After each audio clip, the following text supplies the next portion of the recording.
So in this week's Torah portion, Parashat Tisa, Rashi teaches us the famous rule that en mukdam u'meuchar b'Torah. Right, there is no, the Torah, the rules of chronological time do not apply in the Torah. How do we know this? Because the Torah portion starts with Betzalel ben Uri ben Hur being chosen to build Melech Mishkan together with Eliav, who was another very good bloke. And at the end of the parasha, we have Chet Egel. And Rashi tells us that choosing Betzalel happened after Chet Egel. And how do we know this? Because one of the people who tried to stop Bnei Israel from creating the golden calf was Hur. And who was Hur? Betzalel's grandfather. And one of the reasons Betzalel was chosen, other than Hashem just simply choosing him, was for the merit of what his grandfather had done. By the way, his grandfather also had helped Moshe with Amalek.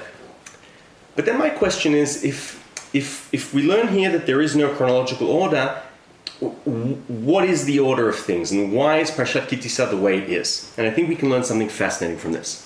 Parashat Tisa has 3 parts. And when we look at it, each part have the same thread, the same element, the same, I think, lesson that Parashat Tisa wants to teach us. The first part is about Melechet HaMishkan, right? The right sort of melacha, the right sort of task a person does in his life. The last part of the parasha, Chet Egel, is a model for when we do things that we're not supposed to be doing, right? When a person takes a certain path and it's not the right one, even if we have the right intentions, by the way, because we're told that Chet Egel, right, they have all the good intentions. They thought Moses had vanished and they wanted a golden calf to celebrate the God that took them out of Egypt. But it's the wrong way of doing things. And then in the middle, between these 2 episodes about right melacha and wrong melacha, we have Shabbat, the tzivui of Shabbat. And what is Shabbat about? About not doing melacha. Why?